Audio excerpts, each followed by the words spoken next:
All right, cool. We'll get started. Thanks for waking up early and joining us. If at any time you want to just shut off your video and go back to laying on your couch, that's fine. You can just keep listening.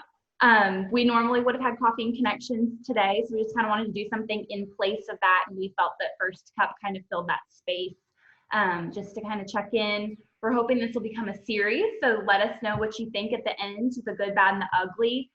We're starting out with hospitality with Amanda Morrison, social catering, kind of pick her brain on what's been going on in her world, maybe some things that we haven't thought about in our own specific industries, that the challenges that they're facing and some creative ways that they've adjusted and adapted. So just a couple of ground rules.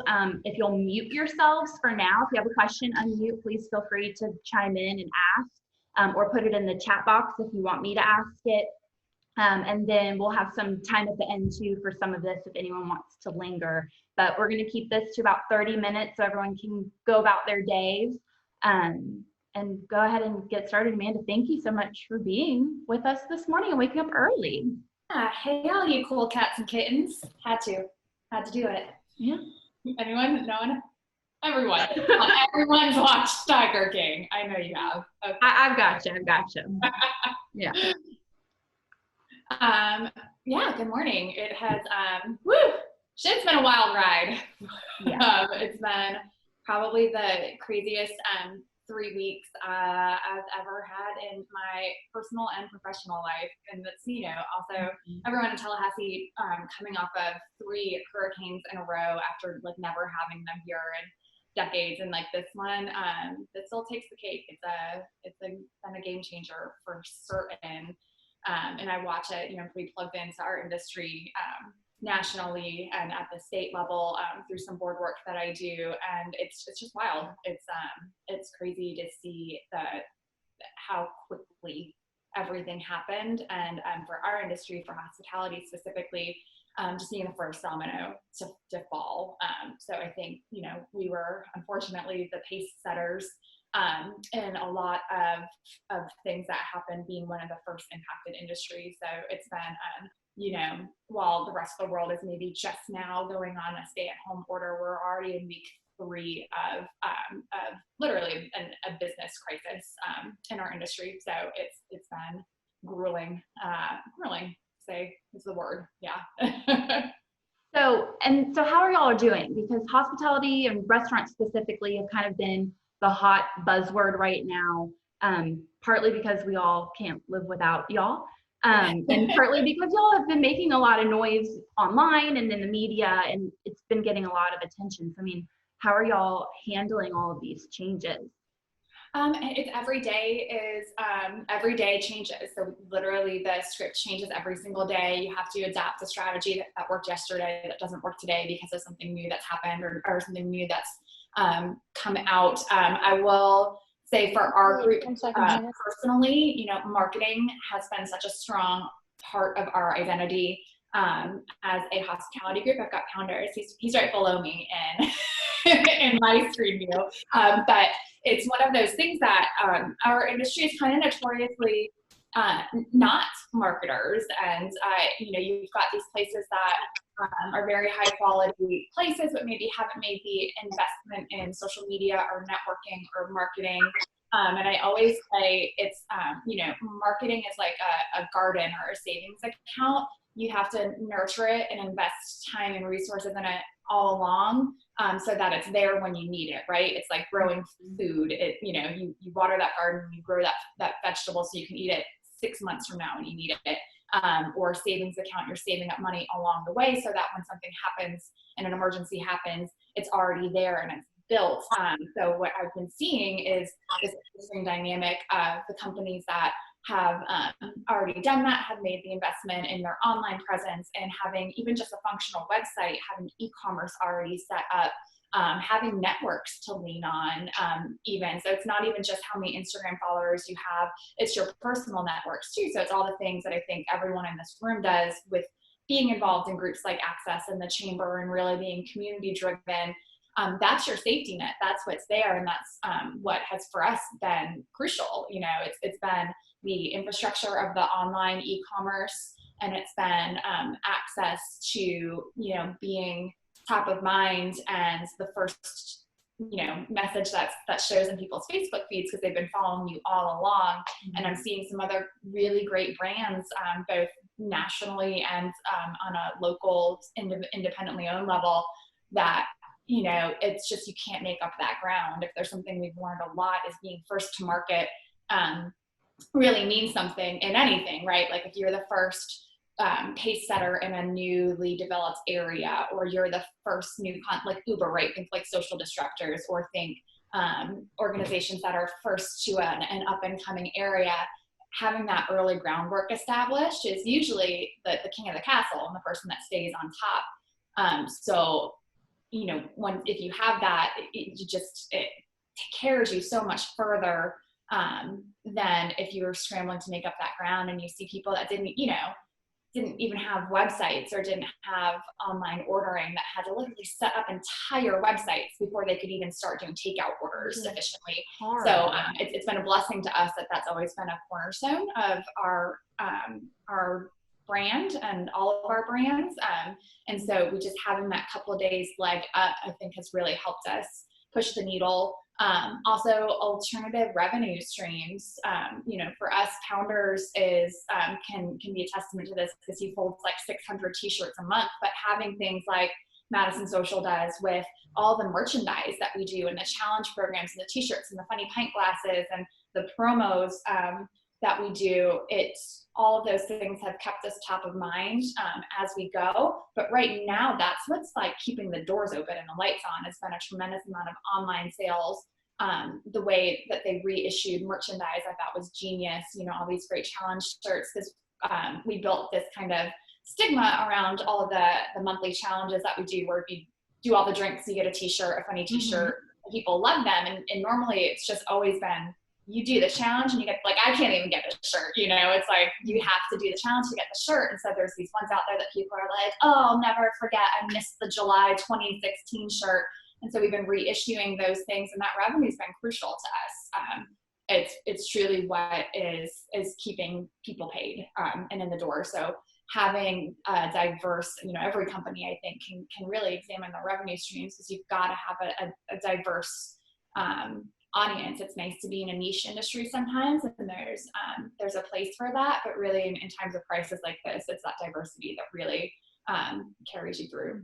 Mm-hmm. I love the comparison to it being a savings account, because it really is. That's what your networking and relationships are in any situation, especially in a global pandemic crisis. So it is, yeah. It goes back to kind of the old adage of, like, you know, you network because you never know where your next opportunity is going to come from, or who, you know, where your next job offer is going to come from, or things like that. But also you network to build truly valuable, meaningful relationships. And I think that's been very true for all of us. And I see it in action every day as I scan down the list of the family meals, because we know almost every single name on that, right? And I know that they're not buying a meal because they really love tortellini. Like, if they really love tortellini, they probably get it from an Italian restaurant. They love us and they want to support us in this time. And so it's humbling, and it's, you know, you're just filled with gratitude every single day that we get to get up and do this for one more day. Yes, I know everyone. I saw something this morning, like the new, like, hey, is how are you hanging in there? So yeah, how are you doing? How are you feeling? And it's been great. You know, people every day that text or send a little Instagram message or just check in, because they know it's hard. This will absolutely go down as the hardest thing I'll ever do in my life. And like I said, you're kind of, in our industry, we're just, I think, clinging to each other and clinging to our own team, because like I said, we're on week 3 of this already. So we've actually I've moved past where I cry myself to sleep every night, and we've moved past we've fired 85% of our staff and let them go. We're just in survival mode now. So you're also, I feel like we're like a little behind the curve in that the emotional side of it is still very much present, but now we're just in the doing. Like, I mean, I'm up and in the kitchen at 6 a.m. every day, and that kind of helps push you through, though. It's just like staying busy and having things to do, and having your people around you. It's important. Your team is important. And so you kind of touched on it with the 85%. So let me just bore y'all with a couple of statistics real quick. So the Tallahassee MSA, so it's Leon County, Gadsden County, Jefferson County, and McCullough County. Hospitality jobs make up 16.8% of our workforce, and that's a solid chunk. That's about 21,000 jobs, a little bit over. So there's no doubt that we're being affected by COVID-19. What have you seen? And obviously you've had to make those hard decisions, but where are y'all at right now, if you don't mind me asking? We are at the point to where we are lucky to be operating at all, but we are like many other organizations, and I see this, like I said, both statewide, locally, nationally. The trend is pretty much everyone in hospitality is cut all hourly staff. So you've got your entire support team is laid off and unemployed right now, and you're just down to your management team. And even management team, most places have cut those salaries in half. So you're really at maybe 85% at best down of your full employment. I mean, our payroll for social catering alone has dropped 75% in like a 2-week time period. Wow. And we're down to just our core management teams. I've got 8 of our, salary core managers that are doing everything. So, your people who used to be the front of house team. I mean, we're all in the kitchen at 6 a.m. now doing dishes and baking cookies, and, but everyone's been incredibly helpful and adaptable, and just, it's, willing to pitch in, thankful to still be employed. So if you had a crystal ball, where do you see the restaurant industry coming back? I mean, do you see it coming back in complete full force? Do you think it'll look the same when all of this is over? No, not at all. And it's interesting, right? Maybe 6 months ago, I started reading a book called Burn the Ice, and it was written by a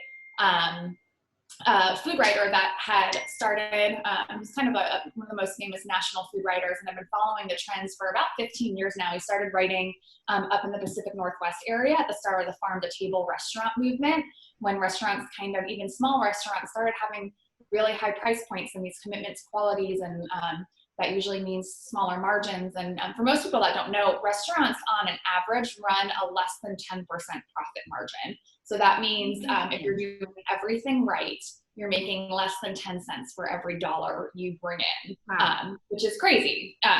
So there's very little margin for error. You can still be doing $2 or $3 million a year in revenue and be not making, one lawyer's salary for your entire entity.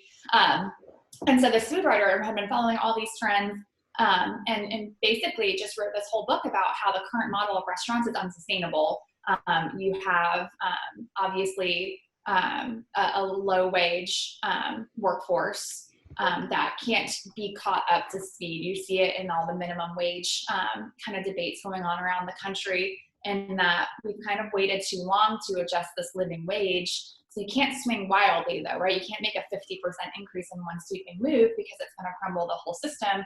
But you have just an industry that's kind of built from this very shaky, unsustainable platform of a bunch of really, 80, like we're in now, 85% of your workforce is in this lower wage hourly position, but they're the ones doing all the work. And then you have low profit margins. So that full service model where there's like 30 servers in a building, and you sit down and they take your order, and then you have the tipping system, which is weird. And like half of the world doesn't even like tip their wait staff. They're just paid a normal thing. So this book basically was predicting that this iteration of restaurant industry was already going to go away. It was, it just wasn't sustainable. You see it happening. You see huge chefs that had, the Wolfgang Pucks of the world. He's making like $2.50 soup at Publix. And you see, Danny Meyer, who used to have the best fine dining establishments in New York City, his big moneymaker now is Shake Shack, which is a burger and fry place. So you see all these trends going to the fast casual places of the world, like Chipotle style, to where it's, it's a $10 price point, and you just walk up and it's counter service. So we're already moving to that model. And I just, we were one crisis away from really poking the holes in how unsustainable kind of the current industry was. And, this is it. I think we're here. So I think a very aggressive push. Very aggressive push. And yeah. so you're going to see, but then it's the whole supply chain. It's the trickle down. It's all of the distributors that we order food and drinks from that are now also having their business cut by 85%. And then that goes down to the producers, the farmers, the people that make the food, people that package the food. So, it's a huge section of the service economy. And it's retail. Now you see, international chains closing stores nationwide and just doing online sales. It's so sweeping once the dominoes start falling. So I think our industry is going to look wildly different when it comes back. Absolutely. Now, this community that y'all have, I know For the Table is a pretty tight-knit community around town, but there's also a lot of local restaurants and y'all all know each other. How have you seen the community come together when normally not necessarily competing, but competing for that 10 cents on the dollar? How has everyone kind of come together during this time? It's been remarkable. It's been, they're your friends. Like you said, it's kind of a club, like, they just are the people that know what you go through on an everyday basis. And then now, in a time of crisis, they're also the people that just know intimately what you're going through. So I think the support has been phenomenal. I think, we had just had this strength in a unifying, again, back to marketing and social media group with Tallahassee Foodies Facebook group that had 10,000 local members that connected really not just the consumers and the people that love going to restaurants, but a ton of activity amongst local business owners and operators. And so I think that's kind of become almost this like online chat room for everyone to just stay supportive. And the ideas spring from each other. And it's kind of, you just want to help. And everyone's been willing to help and collaborate and work together to move and, push the rock up the hill for the kind of greater good. So it's always amazing to see, humans in times of severe crisis always surprise and delight you, I think, with their capacity and our abilities to still want to give and still want to support each other, even when things are crumbling around them. Mm-hmm. And I think I'm sure there are other communities that are like that, but I just think it's so unique to Tallahassee because it's such a relationship town anyways. To just kind of see it in bold during something like this it's cool. It's very neat. I have a couple more questions, but I want to open it up to our group. We're kind of small enough if anyone just wants to unmute and chime in. If there's anybody on the call that has a question. Okay. Katie, I got one. Oh, okay. Go ahead. Hey, Amanda. Hi. So one of the things that I've been curious about is because y'all are one of the few, if not one of the only kind of restaurant groups that has a reach outside of Tallahassee, what has that response been like? Like, have y'all, all the students that are now online learning, are y'all still getting feedback from them or response from them or online orders from them for challenge shirts or various online products? Yeah, I'll let Pounders, do you want to unmute and chime in on that? Because you see it every day with the orders. I see it a little bit on the back end and in social media, but it's wild. So what are those stats like? As we've cultivated an audience since 2013 when we opened, we've garnered a lot of people who have been in Tallahassee and then moved on that continue to follow us. And the outpouring of support has been amazing. We have people who have literally sent us messages or tweets that have literally just said, hey, can I just send you money to give to your staff? Like, I'm not trying to buy anything. I don't want a shirt. I don't want BLT dip. I just want to send, $100 gift card that you can use for your staff. So I think where I would go with that is that, building an audience while you're in business is so important for times like this, that then you can, use them to really drive whatever it is you need to do. Building that hyper loyal audience is so imperative for long-term success. And this pandemic has proven that if you invest in building a authentic and loyal audience, it will pay dividends in times like this. So yes, the ability for us to market to people outside of Tallahassee. So having a local business, Tallahassee business, being able to market to 50 states has been a lifesaver for us. And we can't begin to thank all the people that have supported us during this time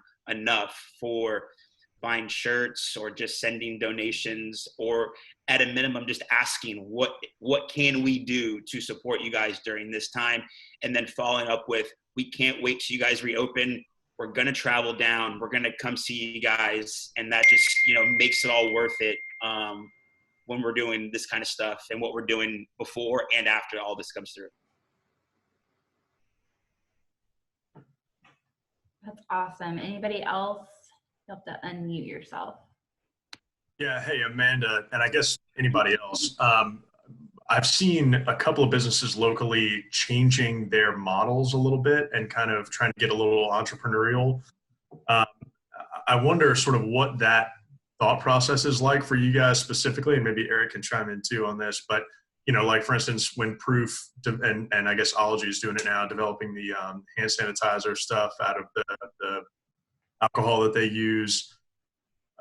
How do you sort of brainstorm and then decide on which of those things you're going to implement when you're going through something like this and learning on the fly and kind of making those type of decisions? Yeah, I think for us, it's kind of always been part of our model. We've always been willing to try new things and new ideas and promotions and things like that. So again, it kind of goes back to having that entrepreneurial foundation in general, so that it's just part of what you do in times of crisis like this.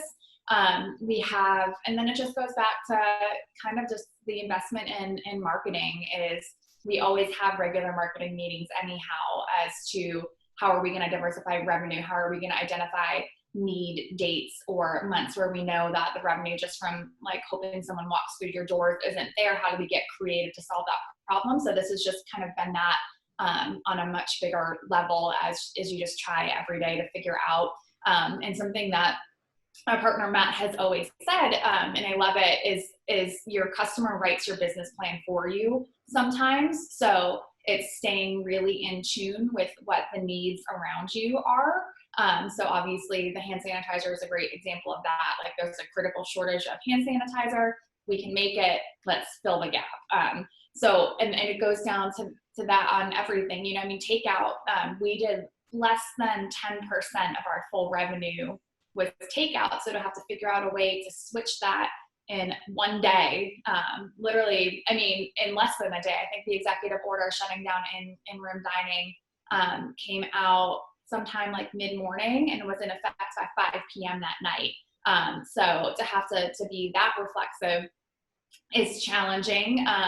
And there's things that go into it, but you just kind of go, you just try everything, right? Like what's it's kind of a cost reward analysis. And if there's not much, if it's just trying it, like we'll try it every time. And then sometimes you're surprised by what works and keeps you going. And you just have to stay super reflexive. But ultimately, what we've always been successful on is just staying current and staying in tune with things going around you. And that's been something we've always done. You know, I'll never forget the day when Jameis Winston stole crab legs from Publix and it hit the news. And by like 3 hours later, you know, Matt had driven to Southern Seafood, gotten crab legs, and we were running a crab leg Bloody Mary special. So it's just kind of, again, it's just, it's something that has to always be ingrained in the footprint of your business. It's finding different revenue streams. It's always looking ahead.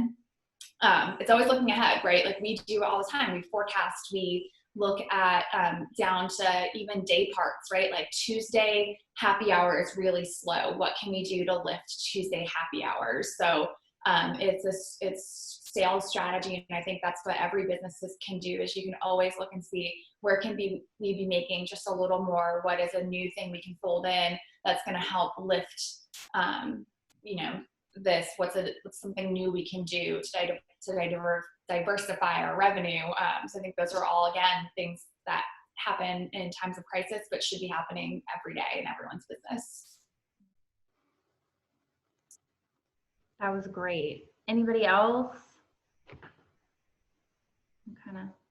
Hey, yeah, sorry. Hey, Amanda, on the phone here. We all knew, or everybody kind of predicted that there would be a recession, coming, forth, but obviously we didn't think that it would look like this, where nobody could be in the restaurant. How had y'all had any forethought and preparation of, shifting your business model in the future anyways, as far as, if a recession did hit? Just wanted to see if any of that, kind of prior planning has been applicable here, or if it's just kind of everything's thrown out the window. I think on a smaller scale, as owners, we started to look at some more recession-proof things. I think obviously going back to our comment, the margins are terrible. So if we were really looking for our financial future, we probably just would have gotten out of food and beverage a long time ago, because no one wants to kill themselves to make less than 10% profit margin. We do it because we love it. But I think as owners, and also we're all young, I think our old man of the group is our partner, Brian, who lives in New York, and he's like a whole 42 years old. So we've all kind of just been learning like adulty things. So we've started to look at projects or investments where, say, you do like the adult thing and own property. So that's something that I think we're doing a little bit to diversify our portfolios. But for the most part, for the food and beverage industry, I just think, we always do things cautiously. All of the new concepts, we've been kind of doing these little micro concepts. So projects like Sodo, Happy Motoring. We had just actually announced, we were about to launch a whole new project with Premier Health and Fitness called Social Kitchen, literally the week that this crisis started happening. But all of those have kind of been small, and debt-free. So I think our model as a group has been, you reinvest some of the successes from your bigger projects and kind of test lab these smaller ideas, but on a safer scale, to where they're self-financed, lower commitments. We always, things like trying to take over a lease instead of signing in a brand new one that's going to rip you in for 10 years. So those were, I think, strategies we've always had all along, because we're all like a little risk averse. So those are just, I think, some strategies that we had already had in play. You certainly don't ever expect this shift. And like I said, I just started reading a book about 6 months ago about that shift to more casual dining, more fast casual concepts. So I think that's something that was in the tune, and we've seen it. We had brands, Centrale is the perfect example of, you just think it's going to be one thing, and then you think that concept is going to be successful. We wanted Centrale to be this like upscale, not fine dining by any means, but it was. And we had like linen napkins and these beautiful dishes, and we just really thought, like, if you build a great enough product, it'll change what's happening in an entire district. And like, boy, were we wrong about that. And you have to be willing to be reflexive. And I've worked for other groups in the past that weren't, and just kept saying like, we're this thing, why isn't it working? And instead of just trying to say, okay, well, we thought we were going to be this great wine bar, it's not working out, but how can we flip the script and just do what's successful, to A, make us money, but B, also more importantly, to give people what they want. It's funny, and in a partnership particularly, you have multiple people, multiple personalities and opinions in play. And my direct business partner, Angela, who a lot of you know, her and I are truly left brain, right brain. And she talks me off the ledge all the time because, I am a foodie at heart and I love fine dining. And I had this vision that we were going to be, like plating meals for 200 with tweezers and putting edible flowers on every single like piece of chicken. And she's like, people want they want chicken tenders. And I'm like, but I can't do it. I don't have the heart to just this isn't what I want to be creating. But she was, at the end of the day, Angela always comes in and says, I want to sell what people want to buy. And it's true, and it opens us up to kind of do some of the more creative things that you want to do in your passion projects, but it's always striking a balance, because at the end of the day, like, you are beholden to your employees and your business partners and your shareholders to be financially successful in one route, and then that opens doors to be able to do other things. Hey, Amanda, another question from me. Talk about, so I know the big conversation right now is around social service entities and nonprofits and the issues that they're going through while trying to meet the needs of an issue that we don't know when it's going to be over. As a business, how do you balance sort of your standing in the community and the responsibility that you may feel to help out what's going on to the extent that you can, with making sure that you're staying solvent and meeting your bottom line? Oh boy, that's the loaded question of the day.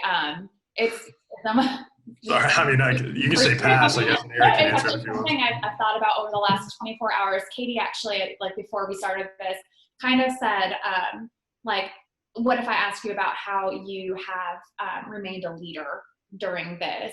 And I've really, I lost sleep last night thinking about it, because I don't feel like much of a leader right now, because in these times you have, if you've been in that role in the community, people just assume like you're still doing it. And my normal instinct is like, let's help this person, let's do this, let's donate this. I'm gonna go physically stand in line and hand out meals at this place. And we're, like we said, we're already 3 weeks in the trenches of physical exhaustion, emotional exhaustion. And people are still like reaching, like, hey, can you call me? I've got a great idea. Or, hey, can you help on this? And even like people still asking for donations, because I think it just doesn't register. Like, you're that person that's there in time of need. We always say yes. We want to say yes. And we're just in this place where we literally can't right now. And it crushes you. It's the worst feeling. And it's the worst feeling to come home every day and be literally depressed and not want to crawl out of your hole for anything. You get like your phone rings at 6 o'clock at night or 7 o'clock at night, and you're like, I can't answer this, because I don't have the bandwidth to literally bounce ideas off of anyone right now. So it's a struggle. Personally, at least, I speak completely from my personal experience. So it's really hard to even want to step up. And I see it in a lot of people, like, yes, I want to go volunteer, but you have people that are scared for their health right now. They have someone that's maybe immunosuppressed at home, or they're caring for a child, or they're caring for a parent. And it's literally scary to go out your front door. So I think it's something that we're grappling with. There's still this need that's growing every day out there. But when you've lost your ability to help, it's, you're kind of at a loss of identity. So I think that's something we're still kind of working through. Or when all of a sudden you're the one that's been the helper and you need help, asking for help is tough too. I guess my advice for everyone is just be sensitive of your ask. We've received, actually was like on an email the other day that was asking restaurants to like donate food. And it was Lorraine Osley who literally just replied to me. She goes, that was a little tone deaf, huh? And it is. Like, so I just say, be conscious of the asks you're making of people, and maybe just at this time, let them come to you. If they are willing or able to help, they will. Katie said it before, this community steps up in a way, I think, unlike what happens anywhere in the world. But it's a tough position to be in. And then it's, if I saw a great Facebook post that kind of went viral last week about if you have ever had a restaurant donate a gift certificate or a meal or sponsored something for you, now's the time to just, to give that support back and vote with your dollars. So if you need a birthday cake for your home quarantine birthday party, think of the person that has donated to your fundraiser every year, instead of just kind of arbitrarily getting, maybe even like, what's your favorite, like maybe you really want pizza tonight, but maybe someone's been really good to your organization in the past, and like, go get a sandwich instead. Yeah, that's really helpful. And kind of to a point you made, I was talking to, every now and then, Monique and I get to talk. Can't even imagine how that happened. She mentioned to me, a lot of the people that she is serving right now are folks that have like very steady, I would argue, pretty high paying jobs, dental hygienists, chefs, people like that, who are having to go through and get services who have literally never experienced this before, never thought that they would ever be in this position before. So your message around like sort of answering everything with a little bit of kindness and understanding is I think a salient one, because nobody's got a roadmap for where they're currently sitting. And I would argue that a lot of people who are sitting there having to handle this didn't imagine 2 months ago that they would ever be here. So that's a really good point you made. No, never. And I think it just shows how fragile some of our, the basics of our economy are in our industry, specifically how, one day, literally one day can just topple everything. And then it's the trickle down effect. Again, I see so many of my employees posting about the hours they've spent trying to register on the unemployment site. And then you see it kind of come to fruition in the media yesterday with, Ken Lawson having to have a press conference to basically say, like, we're so sorry, this is a broken system. It was completely not designed to take this kind of shift so quickly and so exponentially. So you just see everyone's trying to figure it out as we go. I don't think there's anything that prepares you for something on this scale. Thank you so much, guys. We have time for one more question. Anybody? You have to hit unmute or Hey, Sean. Hey, Russ. I don't know. Okay. Can you guys hear me? Yeah. I don't really have a question, but I just wanted to say thanks to the Social Catering and Madison Social team and share our experience a little bit on the Cascades job site. We started reaching out beginning of last week because our workers couldn't leave to go get lunch anywhere. And they've provided lunch for 60 to 100 workers every single day on the job site, which is keeping them there and keeping them safe. We've been doing so much to make sure that they're safe when they come in the job site and they keep their distance as much as possible, wash their hands while they're on the job site. But not having to leave for lunch is huge. And it's awesome that you guys have been able to provide that for us. It's been amazing, and it's embarrassing almost to have you thank us for that, because it is something North American Properties is the total unsung hero in our community on such a scale that no one ever sees. And I think my biggest pet peeve in life are people that like humble brag about what they do on social media. So we never talk about it or do anything, but Sean McIntyre, who is one of the partners in North American Properties, the developer, he doesn't even live in this community, and his thought and care and reach for the people he helped here is incredible. And their business is literally what has allowed us to keep paying people over the last 2 weeks, and their kindness and generosity to not only help their staff and feed their staff and keep their staff safe, but to help our business along the way. And again, because it's your network and it's your friends, and you guys are our people and have been for years, and it's just in those relationships in this way. And it's just the things that make you weep at night with gratitude for what you still have. So we are tremendously grateful for North American Properties. And then it's not even just like writing a check to bring lunch, Sean text messaged me every couple of days, like, how you doing, kid? And that, those are the things that make this community great. And there's people like that all over this community, and it makes it a pretty. Hey guys, good morning. How y'all doing? Hi, welcome to the party. I'm a little late, slept in a little bit. Russ, and then if anybody else has a question, tell me in the chat so I don't miss you.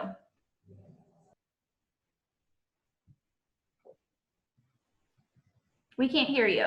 Russ, we can't hear you. Can you hear me now? Russ had a question? Yep, Russ had a question. It's the mustache. Hey! There we go. It messes up the audio frequencies. That's weird. Rustache, did you have a question? It's still not working. I'm not hearing it. Sorry. Can you type it? Type your mic question. booms were supposed to elevate the sound. I'll tell you what, act it out. There we go. Yes. Yeah. First word. No.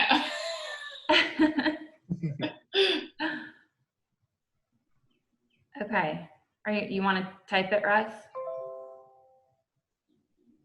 I think Any he's other trying to. questions in the meantime? I have one. So, and this is asking for a friend. So I'm looking through Facebook, I'm on Instagram, I'm looking through my emails, and it's overwhelming. I mean, as someone who loves a good restaurant meal, it's not something that I do all the time because obviously we're all, just trying to get by. And now suddenly we found ourselves in this space where we're facing 30% unemployment when this is all over and another huge recession. And so it can be overwhelming to feel like I want to order from social catering meals 5 days a week to like support you guys. But then I also really like the pad thai at Lil Masa. And and I'm trying to hit Jerry's Midtown Cafe for pimento cheese. And like, what advice would you give young professionals who are kind of in this space where we're panicking to support all of our friends and our peers because we want to see everyone succeed, but at the same time, kind of going back and forth, figuring out the right way to support?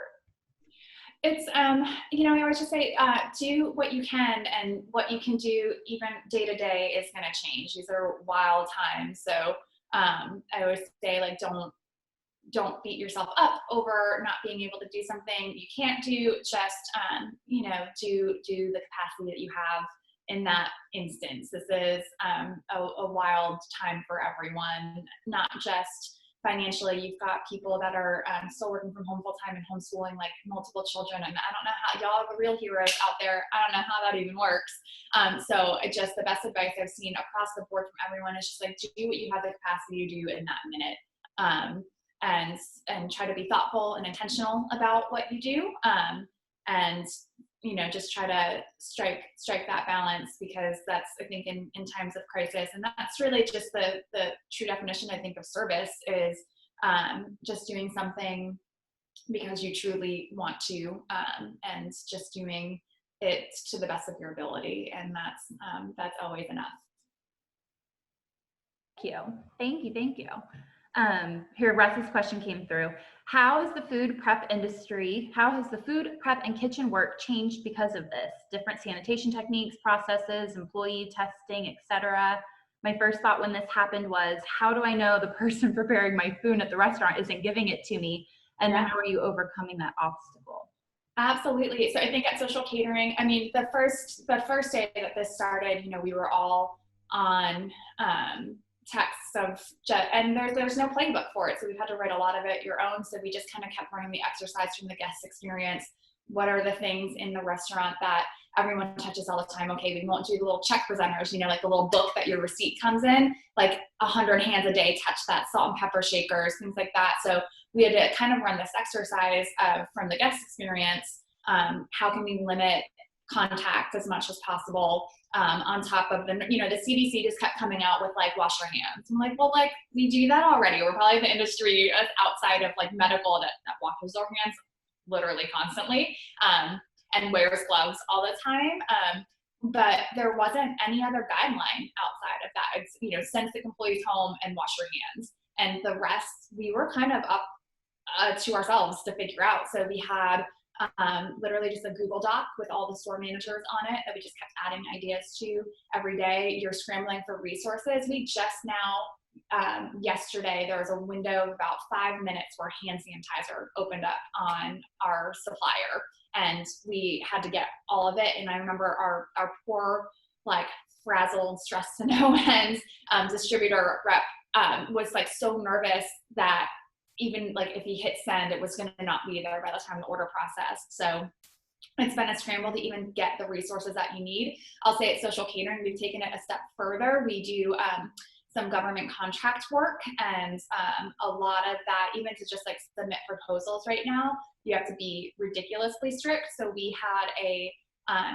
questionnaire that we had to run through and run the exercise with every single person, managers and key personnel included. And if they had traveled outside of Tallahassee in the last 14 days, and this was 2 weeks ago. So this is literally people, 2 weeks ahead of the curve, even when things started happening here. If they had traveled outside of Tallahassee, if they had been in groups of 250 or more, and, we're a catering company, so we cater events of 250 or more, 14 days prior. they weren't allowed to work, and we had to quarantine and exempt people that was really hard to send home, but we had to do it for the safety of the team that was in place. And the safety for our customers and the safety for our business moving forward, to not compromise anything about our facility or our team, to put us in jeopardy of not being able to get some critical business if we needed to do so. They still have to re-acknowledge. So we have an entire form filled out, a master binder with every employee's name on it. They have to come in and re-acknowledge all of those things, like that they're not showing symptoms, they haven't been around someone who's been tested positive, they haven't been now in groups. Now they're kind of required to self-quarantine when they're not at work. And then we take everyone's temperature, log it, and they reinitial it on their way in the door. And then we have a timer in the kitchen. Every 30 minutes, it's a mandatory hand wash and glove change, and sanitizing of all spaces. So we've kind of kept it kind of on another level because of some of the nature of some of the work that we do.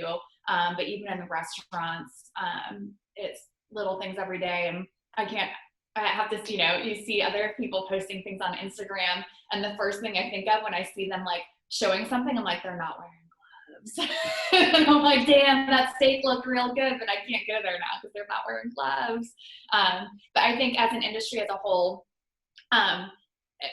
that's another way where I see kind of the people helping people side of our industry is just sharing these ideas, because there's no, we've kind of been hung out to dry, even by our special interest groups, right? Like, you've got the industries and the associations that are supposed to be for restaurants, and 0% helpful information coming out. They're just kind of regurgitating the same CDC standards. There's been nothing industry specific. So we've, as operators, just kind of been on our own to figure it out.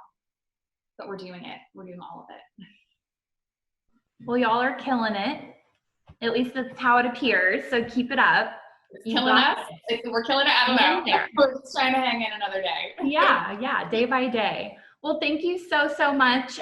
For anyone who tuned in a little bit late, we'll have this recording on the Access Tallahassee website for you to take a listen if you feel so inclined, or if you just had so much fun and want to listen to the whole thing again, you can do that too. So give us a few minutes and we'll get that up there. Thank you guys so much. Like I said, this is our first one. So if you have any feedback, shoot me an email, text me, it doesn't matter. So I want to hear what you all thought. And if you have any ideas for who you'd want to hear from next on First Cup, just let us know and we'll try to make it happen. So thank y'all so much for being here for your first cup of the day. Have a weekend.